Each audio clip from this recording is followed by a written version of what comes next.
पहला क्वेश्चन है, Simon commission Bharat कब आया था? तो दोस्तों यहाँ पर 4 ऑप्शन दिया गया है और आप हमें कमेंट करके ज़रूर बताइएगा कि इसका कौन सा ऑप्शन सही है। तो चलिए दोस्तों हम लोग इसको शुरू करते हैं। तो पहला ऑप्शन है 1930 ईस्वी, 1928 ईस्वी, 1931 ईस्वी और 1927 ईस्वी। तो दोस्तों साइमन कमीशन भारत 1928 ईस्वी में आया था, तो ऑप्शन बी इसका सही आंसर है। चलिए दोस्तों इसके कुछ एक्स्ट्रा फैक्ट के बारे में जानते हैं। तो साइमन कमीशन 7 ब्रिटिश सांसदों का एक समूह था, जिसका गठन 8 नवंबर 1927 में भारत में संविधान सुधार के अध्ययन के लिए किया गया था और इसका मुख्य कार्य जो था वो मॉन्टेग्यू चेम्सफोर्ड सुधार की जांच करना था। 3 फरवरी 1928 ईस्वी में साइमन कमीशन भारत आया था। अगला क्वेश्चन है, मानव शरीर में कौन सा अंग पित्त रस का उत्पादन करता है? तो दोस्तों यहाँ पर भी 4 ऑप्शन दिया गया है, अग्नाशय, यकृत, छोटी आंत और अमाशय। तो दोस्तों मुख्य रूप से जो पित्त रस का उत्पादन होता है वो यकृत के द्वारा किया जाता है, तो ऑप्शन बी इसका सही आंसर है। लेकिन यह जमा कहाँ रहता है? तो जमा पित्ताशय के अंदर जाकर ये जमा रहता है, तो ऑप्शन बी इसका सही आंसर है, यकृत। अगला क्वेश्चन है, अकबर सम्राट कब बना था? ऑप्शन है 1552, 1560, 1556 और 1550 ईस्वी। तो दोस्तों इसका सही आंसर ऑप्शन सी होगा, अकबर 1556 ईस्वी में सम्राट बना था। चलिए दोस्तों इसके बारे में भी कुछ एक्स्ट्रा फैक्ट को देखते हैं। तो अकबर का जन्म 15 अक्टूबर 1542 ईस्वी को अमरकोट में हुआ था। उनकी मृत्यु 27 अक्टूबर 1605 ईस्वी में हो गई थी। उनका पूरा नाम जलालुद्दीन मोहम्मद अकबर था। अकबर के पिता का नाम हुमायूं था और माता का नाम हमीदा बानो बेगम था। दोस्तों अकबर को 13 वर्ष की आयु में ही राजगद्दी पर बैठा दिया गया था। अगला क्वेश्चन है, राजा रवि वर्मा एक प्रसिद्ध थे? तो दोस्तों ऑप्शन है गणितज्ञ, चित्रकार, गायक और कवि। तो दोस्तों राजा रवि वर्मा जो थे एक प्रसिद्ध चित्रकार थे, तो ऑप्शन बी इसका सही आंसर होगा, चित्रकार। अगला क्वेश्चन है, प्रथम पंचवर्षीय योजना का मुख्य ध्यान पर था? तो दोस्तों प्रथम पंचवर्षीय योजना की शुरुआत 1951 से 56 ईस्वी के दौरान हुई थी। तो दोस्तों इसका जो मुख्य उद्देश्य था वो कृषि क्षेत्र में उत्पादन को बढ़ाना था, तो ऑप्शन ए इसका सही आंसर हो जाएगा, कृषि क्षेत्र। अगला क्वेश्चन है, गोदावरी नदी का उद्गम किस स्थान से होता है? दोस्तों ऑप्शन है कुर्ग की पहाड़ियाँ, यमुनोत्री, ब्रह्मगिरी की पहाड़ियाँ और गंगोत्री। तो दोस्तों गोदावरी नदी का उद्गम स्थल ब्रह्मगिरी की पहाड़ी से होता है, तो ऑप्शन सी इसका सही आंसर हो जाएगा। गोदावरी नदी प्रायद्वीपीय भारत का सबसे बड़ा नदी है। इसे दक्षिण की गंगा के नाम से भी जाना जाता है। गोदावरी नदी महाराष्ट्र में नासिक के पास त्र्यंबकेश्वर से निकलती है और यह बंगाल की खाड़ी में गिरती है। दोस्तों बंगाल की खाड़ी में गिरने से पहले यह 1465 किलोमीटर की दूरी तय करती है। भारत की सबसे लंबी नदी गंगा है, जिसकी लंबाई 2525 किलोमीटर है। अगला क्वेश्चन है, 1857 के विद्रोह को अंग्रेजों ने आखिरकार कब दबा दिया था? तो दोस्तों 1857 के विद्रोह को अंग्रेजों ने 1859 ईस्वी में दबा दिया था, तो ऑप्शन ए इसका सही आंसर होगा। दोस्तों यहाँ पे सारे ऑप्शन ए ही हो गए हैं, तो इसको आप सही कर लीजिएगा। अगला क्वेश्चन है, हिंदुस्तान रिपब्लिकन एसोसिएशन का गठन कब किया गया था? तो दोस्तों ऑप्शन है 1920 ईस्वी, 1926 ईस्वी, 1922 ईस्वी और 1924 ईस्वी। तो दोस्तों हिंदुस्तान रिपब्लिकन एसोसिएशन का गठन 1924 ईस्वी में किया गया था, तो ऑप्शन डी इसका सही आंसर है। अगला क्वेश्चन है, मानव शरीर की पीएच रेंज कितनी होती है? तो दोस्तों ऑप्शन है 8.35 से 9.45, 2.35 से 4.45, 5.35 से 6.45 और 7.35 से 7.45। तो दोस्तों मानव शरीर का पीएच मान जो होता है वो 7.35 से 7.45 के बीच काम करता है, तो ऑप्शन डी इसका सही आंसर होगा। अगला क्वेश्चन है, भारत का पहला उच्च न्यायालय में स्थापित किया गया था? दोस्तों ऑप्शन है कोलकाता में, मुंबई में, पंजाब में और दिल्ली में। तो दोस्तों भारत में प्रथम उच्च न्यायालय कोलकाता में स्थापित किया गया था और ये 1862 ईस्वी में स्थापित किया गया था, तो ऑप्शन ए इसका सही आंसर होगा, कोलकाता। अगला क्वेश्चन है, गांधी सागर बांध किस राज्य में स्थित है? दोस्तों ऑप्शन है मध्य प्रदेश, महाराष्ट्र, हिमाचल प्रदेश एवं राजस्थान। तो दोस्तों गांधी सागर बांध जो है वो मुख्य रूप से मध्य प्रदेश में स्थित है, तो ऑप्शन ए इसका सही आंसर है। अगला क्वेश्चन है, भारतीय संविधान में पहला संशोधन कब किया गया था? दोस्तों ऑप्शन 1952, 1951, 1950 और 1953 ईस्वी। तो दोस्तों भारतीय संविधान में पहला संशोधन 1951 ईस्वी में किया गया था, ऑप्शन बी इसका सही आंसर है। प्रथम संशोधन अधिनियम में अनुच्छेद 15, 19, 85, 87 174, 176, 341, 342, 372 और 376 में संशोधन किया गया था। अगला क्वेश्चन है, सांची के स्तूप का निर्माण किसने करवाया था? तो दोस्तों ऑप्शन है अशोक, चाणक्य, बिंदुसार और चंद्रगुप्त। तो दोस्तों आप सभी को पता होगा कि सांची के स्तूप का निर्माण अशोक ने करवाया था, तो ऑप्शन ए इसका सही आंसर है अशोक। अगला क्वेश्चन है, सरदार सरोवर बांध किस नदी पर बना है? तो दोस्तों ऑप्शन है गंगा, यमुना, ब्रह्मपुत्र और नर्मदा। तो दोस्तों आपको पता होगा कि सरदार सरोवर बांध जो है वो नर्मदा नदी पर स्थित है, तो ऑप्शन डी इसका सही आंसर होगा। अगली क्वेश्चन दोस्तों ये मैथ का क्वेश्चन है, तो चलिए इसे हम लोग सॉल्व करते हैं। क्वेश्चन कह रहा है, हरीश एवं बंसल किसी कार्य को 20 दिन में पूरा कर सकते हैं। 15 दिनों तक दोनों ने एक साथ कार्य किया, इसके बाद विमल ने काम छोड़ दिया। शेष कार्य को हरीश अकेले 10 दिन में पूरा कर लेता है। हरीश अकेला इस कार्य में कर सकता है। हरीश अकेला इस कार्य को कितने दिन में पूरा कर सकता है, ऐसा क्वेश्चन में कह रहा है। तो चलिए दोस्तों इसको सॉल्व करते हैं। हरीश और विमल इस कार्य को 20 दिन में पूरा करता है और 15 दिन तक दोनों एक साथ काम करते हैं। तो 15 दिन तक दोस्तों ये दोनों कितना काम कर चुके हैं, चलिए सबसे पहले इसको निकालते हैं। तो 15 दिन का काम हम लोग निकालते हैं। 15 दिन में इन्होंने कितना काम किया, तो 15/20, इसको अगर हम लोग काटेंगे तो 5 से 5 दिए 15, 5 चौक 20। तो ये दोस्तों ये टोटल 3/4 काम करते हैं हरीश और विमल मिलकर। तो शेष काम जो है वो अकेला हरीश कितना दिन में करेगा, तो शेष काम बच जाता है 1/4, जिसको हरीश 10 दिन में करता है। तो टोटल काम को हरीश 40 दिन में समाप्त कर लेगा। तो ऑप्शन ए ऑप्शन दोस्तों यहाँ पर भी ऑप्शन गलत हो गया है, तो आप इसको सही कर लीजिएगा। ये बी है, ये सी है और डी है, तो ऑप्शन डी इसका सही आंसर होगा। 40 दिन में कार्य को समाप्त कर लेगा ये। अगला क्वेश्चन है दोस्तों, इसमें कह रहा है कि एक छोटी कंपनी में महिला और पुरुष कर्मियों की संख्या का अनुपात 3:2 है। यदि कंपनी में पुरुष कर्मियों की संख्या 90 है तो कंपनी में कर्मियों की कुल संख्या क्या है? तो दोस्तों हम क्या करते हैं, यहाँ पे पुरुष और महिला की संख्या दिया हुआ है, तो हम लोग एक तरफ लिखते हैं महिला और दूसरा है पुरुष। इनकी संख्या का अनुपात दिए हुए 2:3।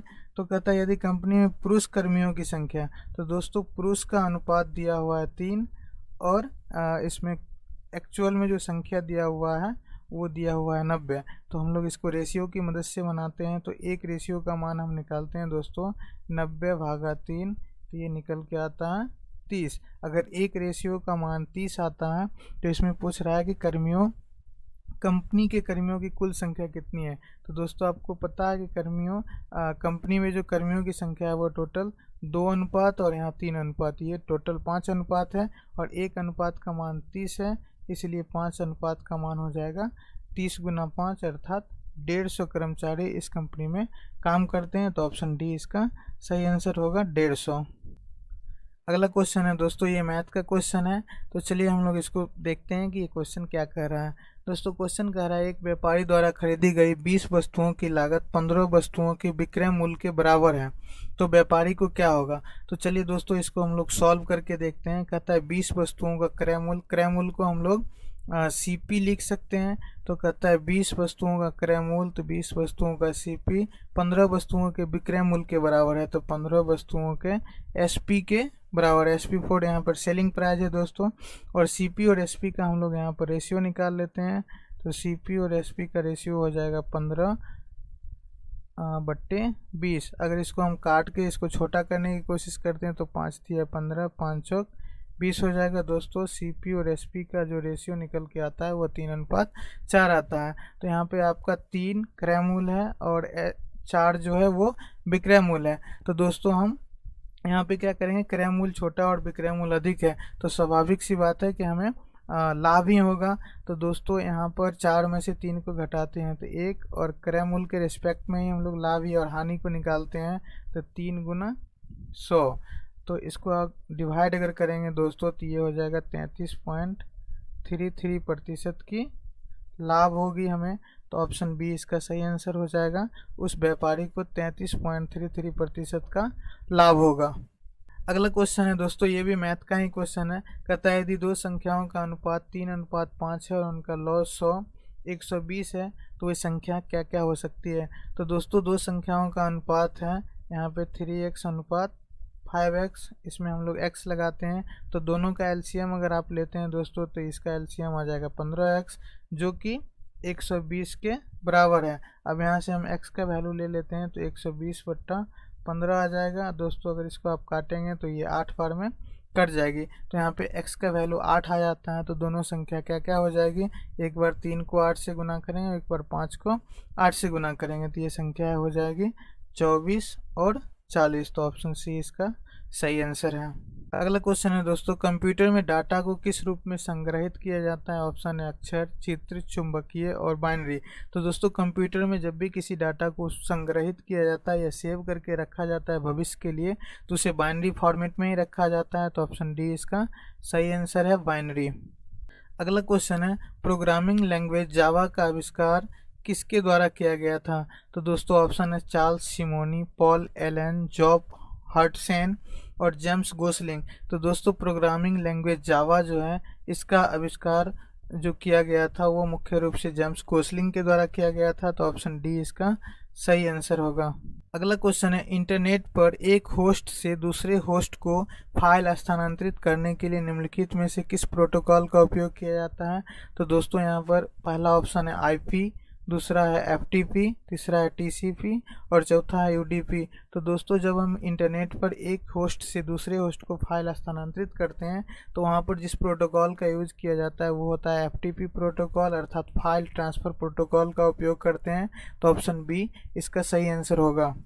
दोस्तों अगला क्वेश्चन है, कंट्रोल आर को लिए यूज होता है। तो दोस्तों हम कंप्यूटर पर जब हम काम कर रहे होते हैं तो ये कंट्रोल आर का उपयोग अलाइनमेंट करने के लिए किया जाता है। तो यहाँ पे ऑप्शन दिया गया है, आखिर में बंद किए गए डॉक्यूमेंट को पुनः खोलने के लिए, अंतिम मुद्रित पृष्ठ को पुनः मुद्रित करने के लिए, पैराग्राफ के अंतिम फॉर्मेट को पुनः लागू करने के लिए। यहाँ पे दोस्तों लिए लिखा गया है। अगला है चुने गए पैराग्राफ को राइट अलाइन करने के लिए। तो दोस्तों आपको पता होना चाहिए कि हम लोग कंट्रोल के साथ जब आर बटन को प्रेस करते हैं तो हमारा जो अलाइनमेंट होता है वो राइट अलाइनमेंट हो जाता है। कंट्रोल के साथ अगर हम ई प्रेस करते हैं तो ये सेंटर अलाइनमेंट हो जाता है, और कंट्रोल के साथ अगर हम एल प्रेस करते हैं तो ये लेफ़्ट अलाइनमेंट हो जाता है। तो दोस्तों ये अलाइनमेंट करने का ये फॉर्मेट होता है। हम कंट्रोल के साथ इन सारे बटन का यूज़ करके लेफ़्ट, राइट और सेंटर अलाइनमेंट कर सकते हैं। तो यहाँ पे दोस्तों पूछा गया कि कंट्रोल आर का उपयोग क्यों किया जाता है। तो दोस्तों यहाँ पे चुने गए पैराग्राफ को राइट अलाइन करने के लिए कंट्रोल आर का उपयोग किया जाता है। तो ऑप्शन डी इसका सही आंसर हो जाएगा। अगला क्वेश्चन है, एमएस वर्ड में कंट्रोल एस होता है। तो दोस्तों कंट्रोल एस के साथ हम लोग जो भी हम डॉक्यूमेंट पे डाटा बना रहे होते हैं उन डाटा को सेव करने के लिए इसका उपयोग करते हैं। तो कंट्रोल एस का उपयोग दिए गए डाटा को सेव करने के लिए किया जाता है। तो ऑप्शन सी इसका सही आंसर है। अगला क्वेश्चन है दोस्तों, माइक्रोसॉफ्ट, यहाँ पे MS फॉर माइक्रोसॉफ्ट होता है और ये एक्सेल के बारे में आपको पता ही होगा। तो कहता है माइक्रोसॉफ्ट एक्सेल में 16/2 का ये साइन का मतलब होता है इसकी पावर। तो 2 का पावर हो जाएगा यहाँ पर 8 का परिणाम क्या होगा। तो दोस्तों 16 को अगर आप 8 से डिवाइड करते हैं तो इसका वैल्यू निकल के आता है 2। तो इसका सही आंसर ऑप्शन बी हो जाएगा 2। अगला क्वेश्चन है, कौन सा अनुप्रयोग या इसी को एप्लीकेशन भी कहा जाता है दोस्तों प्रदर्शन तैयार करने के लिए प्रयुक्त होता है। तो दोस्तों ऑप्शन है Photoshop, power point, internet explorer और आउटलुक एक्सप्रेस। तो दोस्तों जब हम किसी प्रेजेंटेशन को तैयार करते हैं तो वो पावर पॉइंट सॉफ्टवेयर के अंतर्गत तैयार करते हैं। तो ऑप्शन बी इसका सही आंसर होगा, पावर पॉइंट। अगला क्वेश्चन है, डिजिटल सिग्नेचर है। तो दोस्तों कंप्यूटर पे स्कैन किए हुए हस्ताक्षर। दूसरा ऑप्शन है हस्ताक्षर को पहचानने वाला अनुप्रयोग। तीसरा है पब्लिक की कुंजी इनक्रिप्शन और चौथा है सेंडर का कोड नंबर। तो दोस्तों जब हम लोग डिजिटल सिग्नेचर करते हैं तो वहाँ पे वो पब्लिक की कुंजी इनक्रिप्शन होता है। तो ऑप्शन सी इसका सही आंसर हो जाएगा। अगला क्वेश्चन है, MS वर्ड डॉक्यूमेंट में क्लिपबोर्ड कंटेंट को पेस्ट करने के लिए निम्नलिखित में से किस शॉर्टकट कुंजी या की का प्रयोग किया जाता है। तो दोस्तों ऑप्शन यहाँ पे control V, control C, control Z और कंट्रोल X। तो दोस्तों हम इन सभी की के बारे में देखेंगे, लेकिन सबसे पहले हम लोग जानने की कोशिश करते हैं कि क्लिपबोर्ड के कंटेंट को पेस्ट करने के लिए हम लोग किस की का उपयोग करते हैं। तो दोस्तों कंट्रोल V का उपयोग हम लोग पेस्ट करने के लिए करते हैं, तो ऑप्शन ए इसका सही आंसर होगा। दोस्तों कंट्रोल C का उपयोग दिए गए डॉक्यूमेंट पे जो भी टेक्स्ट होते हैं उसको कॉपी करने के लिए किया जाता है। कंट्रोल X की सहायता से हम दिए गए कंटेंट को कट कर सकते हैं, और कंट्रोल Z की सहायता से हम लोग कंटेंट में एक स्टेप पीछे आ सकते हैं, अर्थात इसे अंडू करना कहा जाता है। कंट्रोल Z का उपयोग अंडू करने के लिए करते हैं। अगला क्वेश्चन है दोस्तों कि ब्लूटूथ एक उदाहरण है।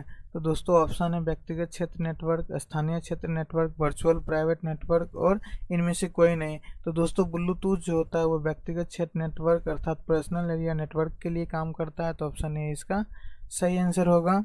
अगला क्वेश्चन है नेटवर्क में कंजेशन घटित होता है। तो दोस्तों ऑप्शन है जब सिस्टम टर्मिनेट होता है, जब दो नोड के बीच कनेक्शन टर्मिनेट होता है, ट्रैफिक जिसे यातायात कहते हैं, कि ओवरलोडिंग की स्थिति में उपयुक्त में से कोई नहीं। तो दोस्तों हमारा नेटवर्क में कंजेशन की जो स्थिति बनती है वो मुख्य रूप से ट्रैफिक ओवरलोडिंग की स्थिति के कारण होता है, तो ऑप्शन सी इसका सही आंसर होगा। दोस्तों ऑप्शन यहाँ पे गलत लिखा गया, तो ऑप्शन सी इसका सही आंसर हो जाएगा ट्रैफिक ओवरलोडिंग की स्थिति में। अगला क्वेश्चन है इंटरनेट में प्रत्येक कंप्यूटर की पहचान करने के लिए निम्नलिखित में से किसका उपयोग किया जाता है। दोस्तों ऑप्शन है आईपी एड्रेस, कंप्यूटर का नाम, लोकल एड्रेस और इंटरनेट एड्रेस। तो दोस्तों कंप्यूटर पर जब हम काम कर रहे होते हैं और कंप्यूटर की पहचान करने के लिए हम आईपी एड्रेस की मदद लेते हैं, तो ऑप्शन ए इसका सही आंसर हो जाएगा आईपी एड्रेस। अगला क्वेश्चन है वाईफाई का विस्तार है। तो दोस्तों ऑप्शन दिया गया है wireless follow, wireless Fidelity, wired Fidelity और उपयुक्त सभी। तो दोस्तों वाईफाई का फुल फॉर्म होता है वायरलेस फिडेलिटी, तो ऑप्शन बी इसका सही आंसर है वायरलेस फिडेलिटी। अगला क्वेश्चन है यूजर आमतौर पर मेन फ्रेम या सुपर कंप्यूटर का उपयोग करने के लिए प्रयोग में लाता है। ऑप्शन है टर्मिनल, नोट, डेस्कटॉप और हैंडहेल्ड। तो दोस्तों यूजर जो होता है मुख्य रूप से मेन फ्रेम या सुपर कंप्यूटर को जब उपयोग करता है तो वो टर्मिनल का उपयोग करता है, तो ऑप्शन ए इसका सही आंसर हो जाएगा टर्मिनल। अगला क्वेश्चन है माइक्रोसॉफ्ट एक्सेल के निम्नलिखित में से किस फीचर का उपयोग उसी रो या कॉलम में बगल के सेल के कंटेंट को तुरंत कॉपी और पेस्ट करने के लिए किया जाता है। तो दोस्तों ऑप्शन है format painter, fill handle, clear formatting, auto format. तो दोस्तों जब हम एक्सेल में बगल के रो या कॉलम के सेल या सेल के कंटेंट को तुरंत कॉपी और पेस्ट करने के लिए हम लोग फिल हैंडल ऑप्शन का उपयोग करते हैं, तो ऑप्शन बी इसका सही आंसर हो जाएगा फिल हैंडल।